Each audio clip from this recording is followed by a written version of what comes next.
Muy buenas noches con todos y con todas. Vamos a comenzar la reunión de inversiones del día de hoy. Por favor, me comentan si todos ustedes pueden escucharme bien. Buenas noches, José. Se escucha fuerte y claro. Perfecto, muchísimas gracias. Vamos a comenzar con esta reunión de inversiones, un poco hablando sobre el tema del IPC respecto al análisis técnico. Acto seguido vamos a observar también un poco las noticias que van el día de mañana. Mañana también es un día fuerte, no tan fuerte como el día de hoy. Hoy se esperaba extrema volatilidad. Y bueno, vamos a ver un poco, a revisar qué es lo que ha sucedido y cómo debemos de comenzar a interpretar el mercado. Aunque de manera general ya hemos visto algunas pistas sobre lo que sucede con el precio, no se dejen confundir por la volatilidad de momento, porque a veces puede jugar en contra a los sentimientos de los traders. Bien, hoy día teníamos las noticias de la inflación. Básicamente teníamos un dato que podría llegar a ser un dato superior a y menor a lo esperado, a la expectativa. Sin embargo, hoy ha generado un movimiento superior a lo esperado. Esto, de alguna forma, de manera fundamental, hablando, implicaría una subida de los tipos de interés en el futuro más elevada de lo que se tiene esperado. Por ende, el mercado lo que haría básicamente es generar un movimiento alcista, con fuerza alcista, ¿no? Por otro lado, si nosotros observamos, el mercado básicamente se generó volatilidad en la madrugada con las noticias de la libra y las noticias del euro, pero como pueden ver, fueron noticias esperadas. Lo que realmente va a generar expectativas hoy fue el tema del IPC. Ahora, ¿qué esperar el día de mañana? Como habíamos anticipado, solo el día lunes teníamos como un poco de análisis técnico. Yo siempre suelo decir que son un poco de vacaciones porque el mercado realmente es algo quieto. Y el día miércoles, como pueden observar, datos del IPC. ¿Qué implica esto? Movimientos de índices de precios del consumidor, pero valorados desde el punto de vista del Reino Unido. Por otro lado, mañana va a haber las ventas minoristas a las 8:30, una noticia que sí promete volatilidad, no tan elevada como la del IPC. Lógicamente, el IPC es uno de los indicadores más reconocidos en bolsa, eso hay que dejarlo claro, pero sí va a ser igual de fuerte, por decirlo así. Entonces, vamos a poner mucha atención en esa noticia porque va a generar volatilidad en el mercado. Vamos a analizar técnicamente los precios para saber qué puntos de liquidez puede llegar a topar y en función de eso tener una buena apertura en pre-market y en el mercado americano, ¿no? Algo que tenemos que anticipar es que el mercado actualmente se encuentra como peleado. ¿Qué significa que se encuentre como peleado? Que una cosa es las noticias y otra cosa es lo que el mercado está esperando. Como les dije, se esperaba que exista una reducción del IPC porque el mercado pues, aún no se encuentra tan caliente como se espera. De hecho, las nóminas de empleo aumentaron, probablemente este jueves siga aumentando. Los despidos en las compañías de alguna forma siguen vigentes. Entonces, el mercado no se está acomodando al efecto económico. Y nuevamente estamos perdiendo esta correlación que antes les venía anticipando que estábamos como recuperándola. Comienza otra vez a perderse esta correlación. Se preguntarán por qué. Justamente porque hay una incongruencia entre el dato económico y el movimiento técnico. Entonces, algunos instrumentos sí se moverán en función de la correlación, otros no tanto. Y el mercado hará, en este caso, Señorita, participaciones. buenas noches. Sí, buenas noches. Ah, ok. Entonces el mercado hará participaciones, cada quien por su lado. Entonces, de hecho, hoy las personas, no sé si es que todo el mundo estuvo presente, pero hoy el mercado rompió la correlación entre el oro y la plata. Hubo una ruptura de correlación, ya vamos a revisar estos dos instrumentos más adelante, pero esa ruptura de correlación indicaba que las noticias hoy no iban a generar algo positivo. ¿Qué significa algo positivo? Que no iban a generar factores económicos lógicos, sino más bien movimientos no tan apegados a la realidad. Entonces, vamos sin más rodeos, dirigirnos directamente a el oro, que es uno de los protagonistas que siempre solemos observar y observar también en síntesis el gran movimiento que ha venido ejecutando este instrumento, que como ustedes pueden ver, pues de alguna forma hemos seguido la paridad, pero en algunos casos sí que ha hecho, digamos que esfuerzos no latentes, ¿no? Ahora bien, si nosotros observamos, que podemos darnos cuenta, es que el oro, bueno, pues primero voy a eliminar las flechas, ¿no? el oro sigue en la paridad principal, o sigue básicamente en su figura principal. ¿En qué consiste la figura principal? Movimiento claramente alcista en los últimos meses, con una corrección en el punto de acá y dando señales a la baja. Entonces, generando una nueva tendencia bajista en el corto plazo. Entonces, el oro ha estado haciendo exactamente eso, generando un cambio de tendencia a la baja, impulsado por figuras de continuidad. Tenemos un impulso, un retroceso, probablemente retroceso e impulso. Entonces, si yo me voy a la figura de H4, nos vamos a dar cuenta exactamente de lo mismo. Voy a eliminar estas líneas de acá y después las voy a colocar en otro punto. ¿Qué nos estamos dando cuenta? Que la figura como tal, de alguna forma, interrumpió este punto y quiere cambiar la tendencia, pero este cambio de tendencia se convierte en algo dificultoso, se dificulta realmente al momento de invertir. Si nosotros nos damos cuenta, pues aquí tenemos movimientos bastante trabados, es decir, esa tendencia, caída, y aquí el mercado como que no logra superar este movimiento tanto para la alza o a la baja. Entonces, esta parte sí que nos deja una gran incógnita, ¿no? De hacia dónde puede dirigirse el oro. Ahora sí, vamos a revisar un poco las figuras principales internas para determinar hacia dónde puede encontrarse el mercado. Ahora bien, lo que quiero que no se olviden es lo siguiente. El mercado o el oro está contemplado en una nueva tendencia bajista. Y esa nueva tendencia bajista tiene más probabilidad de caída de precios del oro a de subida. Hay una mayor probabilidad, ¿ya? Sin embargo, el problema es que en la microtemporalidad no se decide a generar un movimiento al alza. Sin embargo, la probabilidad aún a la baja sigue siendo latente porque este tipo de movimientos son movimientos normales de los retrocesos. Es decir, los retrocesos contemplan este tipo de puntos y en función de eso, pues el mercado genera algún movimiento de corrección. Ahora bien, ¿qué es lo que vamos a hacer? Vamos a ajustar a la nueva realidad de la tendencia. Ya no estamos hablando de una figura netamente lineal de retroceso como antes lo estábamos viendo, sino estamos ahorita, vamos a hablar un poco sobre una figura un poco más anclada, ¿sí? A una bandera con ángulo, por decirlo así, ¿no?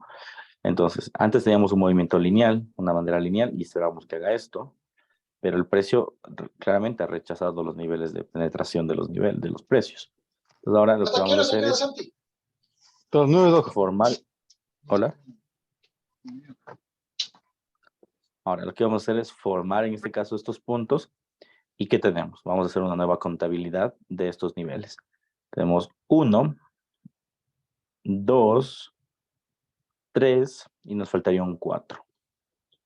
Entonces, desde el punto de vista del análisis técnico, lo que nos está diciendo el precio es, mira, mi tendencia sigue bajista, ¿ya? Pero yo no puedo romper este movimiento aún con las noticias porque estoy inmerso en puntos de bandera. Entonces el precio lo que va a hacer básicamente es jugar con estos niveles de inclinación, ¿no? Ahora que estamos llegando al punto 3, la idea es que el precio vuelva a subir a estos niveles, intentando llegar acá. En otras palabras, el precio tendremos la expectativa de que llegue al nivel de 18.77. Sin embargo, aún no nos da una señal clara de que pueda llegar a subir. Ojo, una señal clara de entrada, porque el precio como tal se nota con claridad que está enrangado, ¿no? Y que en algún punto quiere caer. Lo que estamos hablando ahorita es una entrada. Ahorita la dificultad se va a centrar en eso, en la entrada. Si nos vamos a H1, se va a ver mucho mejor este tipo de movimientos y aquí están los datos del IPC, ¿no? Completamente caóticos. El mercado descontó un poco la valoración del dólar y también la emoción de que el dólar aumentó la inflación, algo que no se esperaba. Sí, por eso es que ven estas grandes mechas y yo les anticipaba, no ingresar en este tipo de noticias porque aún no se tiene la regla del juego clara y probablemente no se tenga clara hasta que la Reserva Federal la diga. O sea, una cosa, la Reserva Federal nos dice una cosa, ¿no? Nos dice voy a disminuir la aceleración de los tipos de interés. Es lo que nos dice la Reserva Federal, ¿verdad? Pero al mismo tiempo, los datos del IPC se inflan. Entonces la gente es como que, a ver, ¿a quién hago caso? ¿Al IPC o a la Reserva Federal? Ahí viene como que esta gran disyuntiva, ¿no? Por eso es que ustedes pueden ver que hay muchos compradores y vendedores en el mercado. De manera en concreto, hay que esperar que los precios lleguen a extremos. Es decir, si ustedes notan que el precio se encuentra en estos extremos, compren estos niveles porque son niveles donde el mercado va a generar impulsos. Y cuando ustedes vean que está en estos niveles superiores, vendan los precios porque va a generar niveles de impulsos, pero bajistas. Ahora bien, ¿cuáles son las zonas más importantes en el oro? En el oro, en este momento y en este tipo de gráfica, la zona más importante, voy a dejar esta marca acá, va a ser las zonas de venta. ¿Por qué? Porque está generando el oro un parámetro bajista. Es decir, es mucho más probable que el oro se venda o caiga con mucho más fuerza en estos niveles, como lo ha venido haciendo aquí, aquí, aquí y acá, a que tenga un nuevo impulso alcista. Es decir, puedes comprar oro, sí, y puedes beneficiarse de esta suba, sí, pero va a ser una suba muy lenta. De hecho, si ustedes ven, la historia del instrumento no miente. Súper lenta, caída fuerte. Súper lenta, caída fuerte. Súper lenta, caída re fuerte. Y ahorita como que está intentando subir como tal, ¿ok? Y que puede ocasionar que sea como un poco lento. Yo creo que esto va a pasar en la madrugada del día de hoy. Y sería excelente porque si llega a topar un punto superior, 60, 75, 77, nos daría un excelente precio de venta a este punto. Y el mercado otra vez tocaría el punto, en este caso 5, rebotaría al 6 y este punto 6 debería ser un punto cargado de una caída muy fuerte. En otras palabras, ¿qué nosotros necesitamos observar? Patrones de compra y de venta defendiendo de los precios. Zona de compras, en síntesis y en resumen, para las personas que operan en premercado o en ese mercado asiático, síntesis y resumen. El mercado, ¿sí? De 18.45 a 18.55, zona de compras. Es decir, topa esos niveles, compra. El mercado de 18.90 a 18.70, bueno, 18.80 más o menos, zona de ventas. Es decir, ese mercado topa sus niveles, venta segura. Entonces, esos son los niveles donde nosotros vamos a observar cómo el mercado se va a desarrollar tanto en compra y en venta, ¿sí? Entonces, esa parte sí es importante aún medular. Y la zona más exitosa, por decirlo así, va a ser la zona de venta, porque, vuelvo y repito, estamos dentro de una tendencia bajista, que claramente el precio lo que quiere hacer es comenzar a corregir. Visto de otro lado, supongamos que esto no es una bandera de precio, sino es un banderín, porque aquí hay muchas figuras realmente que podría interpretarse el mercado, es lo que le hace complejo a momentos actuales. Es un banderín y tiene toda pinta de serlo también, ¿no? Es decir, no es una bandera, sino un banderín. Una zona de compras sería un punto de acá. Es decir, la zona de compras de el oro se disminuiría a 18.70. Entonces, la zona en síntesis de compra es 18.90, 18.80, 18.70. Este nivel de acá sería un nivel de compras, de ventas, perdón, ¿no? En el caso de que fuese un banderín o una bandera, todo apunta a eso. Sin embargo, yo creo que el mercado aún va a jugar mucha volatilidad y va a intentar ejercer un nuevo punto alcista al punto de 18.90 incluso. ¿Por qué? Porque solo una sola vez, valga la redundancia, ha topado el punto de 18.90 y de ahí nunca más. Cuando los precios, cuando son movimientos de bandera, constantemente suelen tocar estos puntos institucionales o puntos de liquidez. Esos no son institucionales, son de liquidez. Entonces, yo creo que mi expectativa es más ser una bandera que un banderín. Pero bueno, al final el precio decide esto. Lo que es claro es que es una figura de continuidad, ¿ok? Me pregunta, ¿y para que suba el oro y no caiga, qué debe pasar? Para que suba el oro, debería perder valor el dólar americano, ¿sí? Si pierde valor el dólar, entonces el oro lo que va a hacer es dispararse. En otras palabras, si la Reserva Federal, a pesar de los datos del IPC, te lanza un discurso que te dice, ¿sabes qué? Ese IPC que salió no importa y yo lo que voy a seguir es aumentando los tipos de interés de una manera gradual. Eso va a hacer que la divisa como tal pierda valor. Y obviamente el oro y los demás instrumentos suban con fuerza. Eso es lo que va a suceder. ¿Ok? Entonces, eso es lo que debe pasar.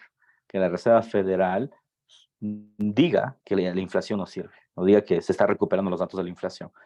Eso realmente es difícil porque el dato de la inflación del día de hoy pues salió positivo, entonces se descarta esa posibilidad. Sin embargo, saben que este tipo de decisiones mayormente también son políticas Y al generar decisiones políticas, pues el mercado de alguna forma no es tan objetivo como creemos. Lo que es cierto de momento es que el oro está haciendo movimientos de compra y venta en zonas de apoyo importantes. Ahora bien, muchas personas, de hecho, hoy me estaban diciendo que querían entrar en puntos extremos con altos lotajes. Funciona, aunque yo les recomendaría que para el precio que estamos o el movimiento que estamos viviendo actualmente, más que ingresar una sola operación con altos lotajes, intenten ingresar varias operaciones con lotajes medios. ¿Por qué? Porque digamos que el oro no llega hasta 18.70, ¿no? Que es nuestro primer punto de venta. Yo diría aquí puede haber una primera venta en el largo plazo, pero a un lotaje un poco bajo. Luego, si sube a 18.70, yo metería otra venta. Y si sube a 18.90, que este va a ser el extremo, aquí una venta más elevada de lote. Claro, necesitas tener un margen para tu cuenta, ¿no? Y ahí, en el caso de que caiga, que es la opción más probable, esto va a desplomarse y esta opción, esta opción y esta opción van a ser ganadoras. ¿Sí? Entonces, yo aquí recomendaría más bien una especie de trading de frecuencia antes que una sola opción o tratar de atinar a un punto exacto y elevar el lotaje. Porque saben que los precios no son así de perfectos, ¿no? En algún punto puede haber mechas que uno no contempla, ¿ok? Entonces, yo haría eso. De hecho, estos días yo voy a intentar hacer eso, a ver si es que encontramos estos puntos y obviamente yo se los voy a enviar esto en el grupo, pero ojo, ¿no? Los stop loss van a ser elevados porque imagínense, si yo llego a 18.70, yo sí voy a colocar un stop loss, no en 18.90, sino 95 por acá, o 19.00. ¿Por qué? Porque me interesa que el nivel siga subiendo y yo vendiendo, vendiendo, vendiendo, vendiendo. Y ahí sí tienen que tomar en cuenta que si es que sus cuentas son pequeñas o en algún punto no pueden resistir eso, más bien no lo hagan, ¿no? Entonces, cuidado. Por eso es importante siempre no solo seguir las señales, sino analizarlo en función de que sus cuentas resistan. Pues la mía puede resistir, pero las suyas tal vez no tanto, ¿no? Bien, entonces eso respecto al oro, no hay mucho que decir más de lo que mencionamos. Dentro de una figura de continuidad, señalado las compras de venta y señalado con zonas de compras y de ventas. Perfecto. Nos vamos y nos dirigimos a la plata porque, como les dije, hoy perdí un poco la correlación este instrumento. Me ha parecido bastante interesante. En el corto plazo ha perdido la correlación. Vamos a eliminar las flechas. Y yo les anticipaba, ¿no? Yo estaba tradeando en pre-market. Generalmente yo hago en pre-market mis operaciones porque me parecen bastante buenas. Y como se puede observar, ahorita está intentando llegar en correlación, pero en la mañana hubo un dato súper importante. El oro estaba arriba en los techos, mientras que la plata como tal estaba abajo. Entonces, cuando pasa ese tipo de cosas, que se pierde la correlación en el corto plazo, son dos cosas. La primera, que el precio o que las noticias vienen cargadas de mucha volatilidad, porque por un lado, algunos inversores jalan al oro, otros a la plata. Y por otro lado, cuidado con invertir con correlación, porque uno dice, ¿no? Bueno, si la plata sube, el oro sube, perdón, la plata también sube. No necesariamente es cierto. Puede haber movimientos en los que no. ¿Ok? Entonces, cuidado. Paul me hace una pregunta, profe, ¿y una cuenta de cuánto más o menos sería para poder aplicar esas ventas? Mira, se puede hacer desde una cuenta desde unos, diría que unos 200, $300, pero utilizando lotajes bajos, 0,01, 0,02, máximo en 0,05, ¿ya? Y recordando que si haces varias ventas, ese lotaje va subiendo, subiendo, subiendo. Digamos que haces 5 ventas y de las 5 ventas 0,05, pues ya es un lote 0,25, ya es un lote pues un poquito ya apreciable para una cuenta de 200. ¿Ya? Entonces ahí lo que tú tienes que hacer es más bien lotes bajos, 0,01, 0,01, la otra operación 0,02, la otra que es más arriba, la que te dice 18.90, yo sí me arriesgaría ahí, por ejemplo, un 0,05, pero vigilarle siempre los niveles de stop loss, porque si ves que comienza a penetrar, entonces lo mejor sería como que asumir pérdidas y listo.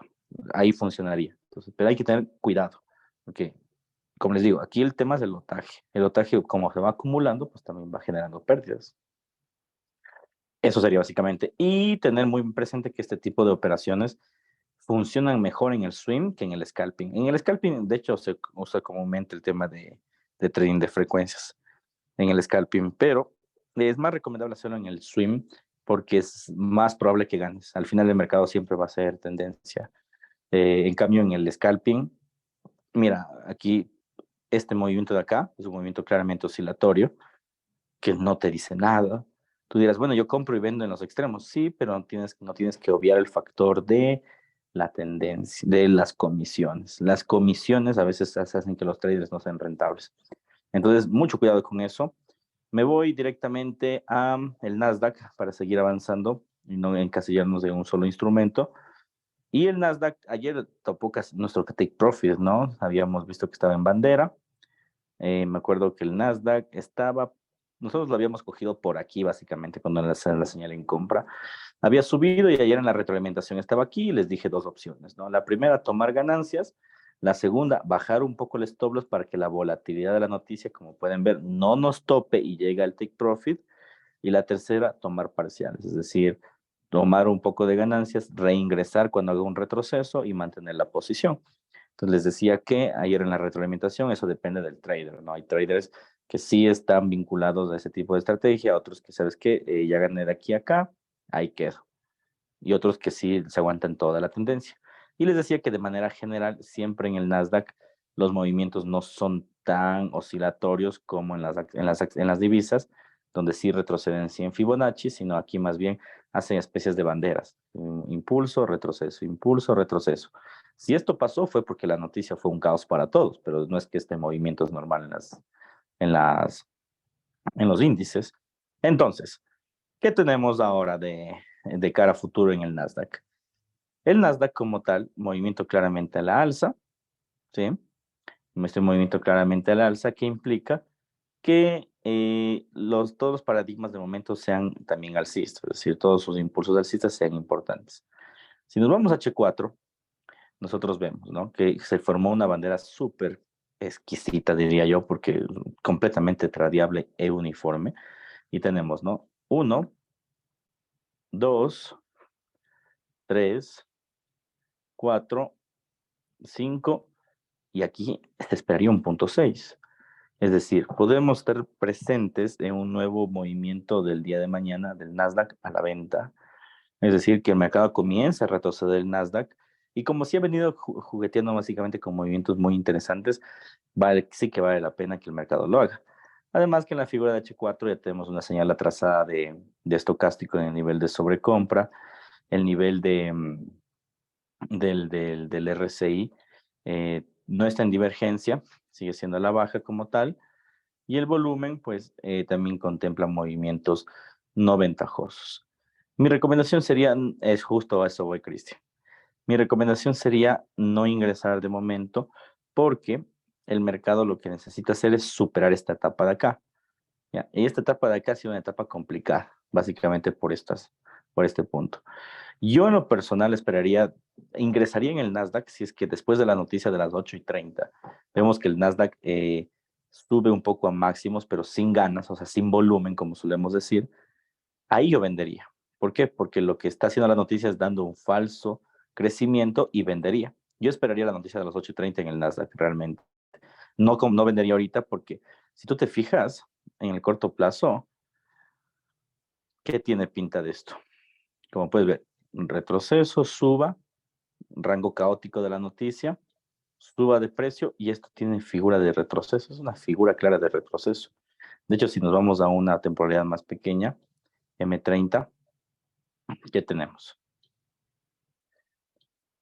Un movimiento casi que de bandera.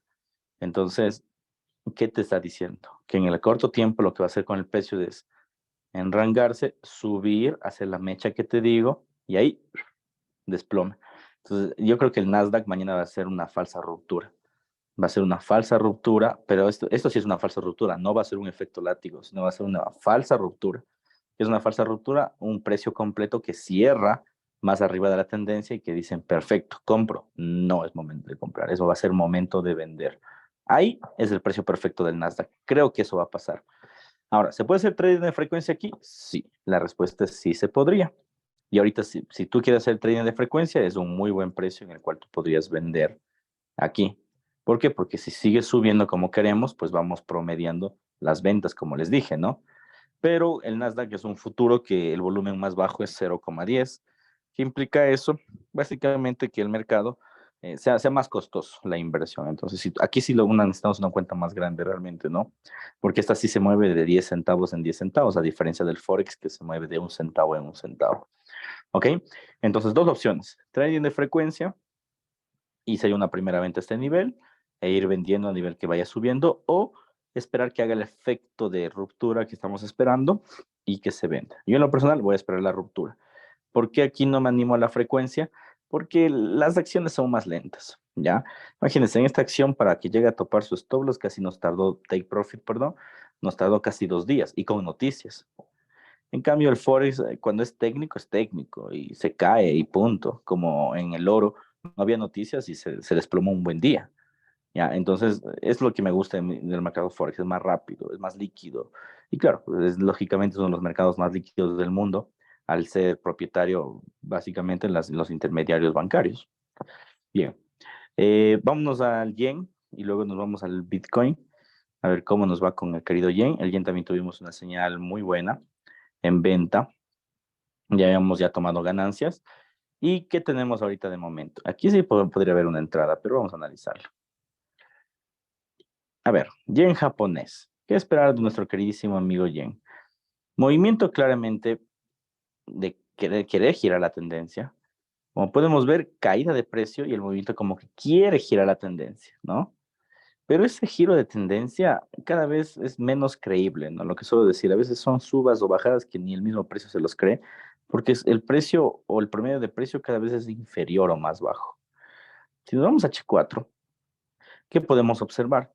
Que el precio en efecto, ¿no? Tiene un nivel aquí. Esta zona de acá es una zona clarísima de venta. Una zona donde el precio la topa y cae, topa y cae, topa y cae, topa y cae, topa y cae. Esta fue nuestra señal del día lunes. Y próximamente esta sea nuestra próxima señal. Entonces, cada vez que el precio topa esos niveles, ¡pum!, se remata. Y esos niveles van en convergencia con el movimiento del RSI. Entonces, mira, si nosotros nos fijamos, el movimiento del RSI, si ves, topa estos puntos. Lo topa, lo topa, lo topa, lo topa, lo topa, lo topa, lo topa, lo topa. ¿Y ahorita qué podría hacer? Bueno, ahorita ya está descontando la venta, que debimos haberlo hecho hace 1 hora básicamente, pero quiere caer. Yo lo que creo que el mercado lo que va a hacer es lo siguiente, verán. Está cayendo con fuerza, se está valorando el dólar. Entonces, ahorita como se está valorando, mejor esperemos, podríamos tener una venta de inmediato. Lo ideal hubiera sido tomarlo aquí, pero lastimosamente ya se nos fue el mercado hace 3 horas casi. Entonces, sería tomarlo aquí. La otra opción, yo esperaría un retroceso, esperaría que esto, algo así. Y ahí yo vendería nuevamente. Entonces, a pesar de que tenemos una buena señal en venta en el largo plazo, que me hubiera encantado venderla, créanme que sí, porque promete esta señal mucho, pero ya se nos fue. Como ya se nos fue, pues ahorita lo que tenemos que hacer es esperar que retroceda un poco esto. Apenas retroceda, le vendemos. ¿Cómo detectar el retroceso? Sencillo. Ahorita tenemos la clara tendencia a la baja y miren, con claridad el movimiento bajista comienza a perder fuerza en el corto plazo y el estocástico comienza a llegar a un nivel de sobreventa. ¿Qué pasaría? Yo creo que esto va a caer un poquito hasta la mecha de acá y luego subirá. Cuando suba, no se engañen, no va a llegar al techo probablemente, pero no se engañen, no va a romper este punto. No creo que lo haga, no hay noticias siquiera. Lo que va a pasar es que caída al calabozo. ¿Dónde es el calabozo más cercano? Espero encontrar la señal la mañana del pre-market, pero el calabozo más cercano de este punto es este nivel de acá, el nivel de la volatilidad del IPC, y por otro lado va a ser este nivel de acá también, que básicamente es la ruptura, es decir, es IPC y datos de ruptura. Y otro dato importante va a ser el de acá. Entonces, mucha atención, por favor, ¿sí? No nos esperemos en Nasdaq. Mañana va a haber mejores entradas, vamos a ver cómo nos va y en función de eso trabajar. Vamos con el Bitcoin. Y con esto vamos a cerrar la clase del día de hoy. Bitcoin, ¿qué esperar de nuestro queridísimo amigo Bitcoin? Nosotros habíamos comprado el Bitcoin, no sé si recuerdan, estos días. Y en efecto, ¿no? La señal ha sido una señal claramente a la baja, figura clarísima de cambio de tendencia, piso 1, piso 2, cambio de tendencia, ruptura de los techos, pero lo que va a ser, ya saben, como toda ruptura. Genera la ruptura, ¿qué pasa? Regresas a la ruptura o intenta regresar a la ruptura. Entonces, lo que va a hacer el precio es regresar a la ruptura como un retroceso pullback, eso sí va a ser un pullback, y después de eso el precio lo que creo que va a hacer es volver a subir. ¿A dónde? A los techos de acá. Ahora bien, se preguntarán todos ustedes, bueno, pero si es que el Bitcoin sube, pues nosotros también deberíamos tomar esa ventaja y montarnos en la suba de todos los instrumentos. Sí, puede ser una opción. El problema es que no hay correlaciones. Como les dije, se están perdiendo nuevamente. Entonces, que el Bitcoin sube no significa que los instrumentos otros vayan a subir. Se está perdiendo la correlación, entonces hay que tener mucha precaución en ese sentido. Lo que es claro es que el Bitcoin va a terminar subiendo, pero cuando el nivel llega a estos puntos de acá. Ahora, la pregunta de siempre, ¿por qué no ponemos un orden pendiente y ahí trabajamos, no? Y ustedes saben, pues, que yo no soy como que tan fanático de las órdenes pendientes porque yo prefiero esperar mis señales de inversión que comúnmente se ejecutan o en mercado europeo. Y si ya me pierdo el mercado europeo, que a veces, pues, me quedo dormido, me voy al mercado, al premercado americano, donde ahí sí que hay mejores entradas y más rápidas. Entonces, no pensemos que por no dejar una orden pendiente me estoy perdiendo el mercado, para nada. Únicamente lo que estás dejando, por decir de lado, esta opción de inversión, que más adelante la vas a retomar, nada más. ¿Ok? Entonces, en breves rasgos, mercado descorrelacionado nuevamente, perdemos las correlaciones, probable suba del dólar el día de mañana, hay que esperar las noticias y cuidado con los niveles máximos y mínimos porque el mercado aún sigue bastante conflictivo, ¿sí? De aquí, ya saben, Nasdaq, déjenme ponerle aquí en resumen, Bitcoin caída para luego subida, Nasdaq subida para luego caída.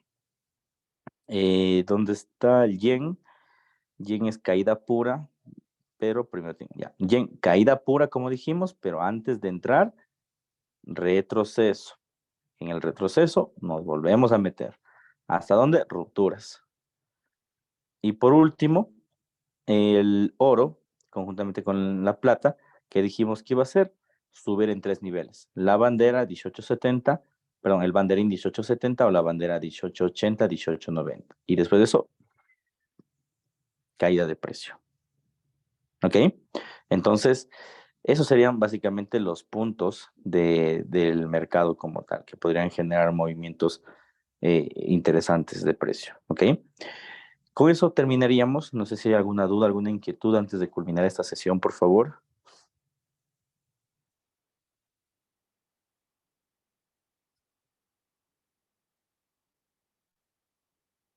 Por mi parte, todo claro. Gracias, José. ¿Ya? Bien, chicos.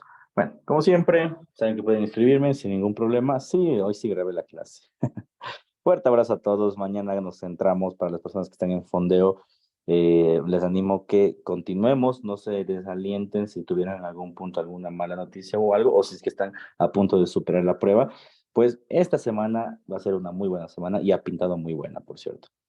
Y las otras personas que seguimos, pues no se olviden que el grupo de Investor está en concurso y el grupo de CMF como tal también, si quieren alguna retroalimentación o algo, solo pueden escribirme sin ningún problema.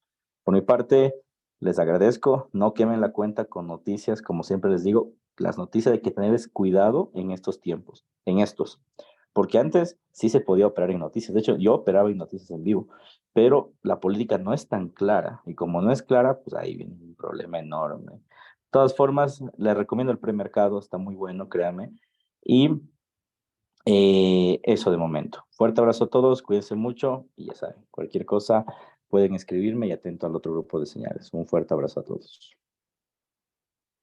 ¿Hasta qué hora es bueno? Gracias. Hasta ¿Hasta qué hora mañana. es bueno entrar? Depende del mercado. El mercado asiático empieza desde las 4, ahí es bueno ingresar en divisas asiáticas. Como pudiste ver, se nos escapó el yen, hubiéramos ingresado antes. Eso es bueno, uno. A las 10 de la noche se apertura China, también es un buen nivel de horario. El premercado, 5 6 de la mañana, 7 8 a cuando no hay noticias, también es un buen nivel de mercado. Y el mercado asiático, el mercado europeo, 2 3 de la mañana. Esos son los horarios como que más líquidos. De ahí, si eres como que muy fanático o dependes netamente del trading como yo, los fines de semana son buenos para ingresar, pero en Bitcoin nada más. ¿Por qué? Porque como el precio del Bitcoin es bien lineal en esos niveles, te puedes apalancar fuerte. Ojo, esto les aconsejo cuando sepan bien el movimiento del Bitcoin, ¿no? Pero te puedes apalancar fuerte y como es lineal, a veces tiene rupturas que te dan cash enseguida. Ahora, a veces no siempre pasa eso, pero en el caso de que pase, muy bueno tradear un sábado o un domingo Bitcoin realmente. Premarket de 5 a.m. a 7 a.m., ¿qué instrumentos tienen mejor experiencia tradeando? Los que yo analizo. Oro, plata, casi digo circonio. Oro, plata, euro, libra, yen, franco suizo. No mucho franco suizo es muy lento para mí. Nasdaq, Bitcoin, esos son los instrumentos que más les muevo. De ahí en particular, a veces cuando ustedes me piden analizar otro instrumento, dependiendo si es que es de mi afinidad, pues lo analizo. Si es que no, pero lo ingreso, porque de ahí analizarlo siempre lo analizo, pero dependiendo. Si es que no es como que de mi afinidad, no ingreso. Uno que estaba testeando y que por ahí me soltaron el dato, Leo, es el Nikkei 225, que es el índice de Tokio, muy bueno, muy lineal. El euro contra el yen también veo que está bastante bueno el día de hoy. Entonces, esos son los que comúnmente hago yo. De ahí, en futuros, más le hago el Nasdaq. No tanto al Dow Jones ni al S&P, no porque sean malos, sino porque son iguales. Entonces, si tú operas Nasdaq, es muy probable que sea el movimiento del Dow Jones y del S&P, entonces uno de los tres. También un buen precio, un buen índice es el CAC 40, que en la plataforma de XM está como el ITA 40, que son las acciones italianas, ¿no? El IBEX 35 también en su tiempo es bastante bueno. Me alejé porque me caen mal los españoles, pero son buenos instrumentos básicamente. Eso te diría por experiencia propia que son bastante líquidos. Ahora bien, como a veces les digo, ¿no? No se trata de hacer 1 millón de entradas todos los días, se trata de hacer buenas entradas y entradas de calidad. Son lo que te va a permitir ser rentable en el tiempo. Entonces, a veces como hoy, pues en el pre-market hubo buenas entradas, pero después yo ya no operé porque pues, el mercado estaba tan caótico. Ya, por ejemplo, hoy en la noche operé el instrumento que los chicos de la cuenta de fondo me mencionaban, que era el euro contra el yen, pero ya cayó, recogí ganancias y se acabó, ¿ya? Porque el mercado está bastante estancado. Por ejemplo, ahorita yo no entraría en oro, por ejemplo, pero mañana si es que veo una buena posición, claro que la compraría y la vendería. Entonces, depende mucho de eso. O sea, hay muchos factores a eso voy, ¿no? No solo se trata de que, bueno, oro, entonces siempre opero oro, todos los días sin importar la hora. No, tienes que ver siempre el movimiento. Y si es que no promete el oro, pues mudarte de instrumento. Eso no nos pasó con el petróleo. Por ejemplo, nosotros antes tradeábamos full petróleo, pero comenzó a aportarse de manera extraña y ya nos topó un stop loss y dejamos de tradear en petróleo porque está generando muchos stop loss. Nos vamos a otro movimiento que no genera stop loss, es mucho más sencillo. Es lo bueno de diversificar. Pero bueno, conversamos después, chicos. Fuerte abrazo a todos y nos estamos conversando. Chao. Gracias, Licen. Gracias, profe. Hasta Gracias, nos mañana. estamos viendo con Gracias, todo. gracias, profe. Hasta mañana. Descanse. Gracias.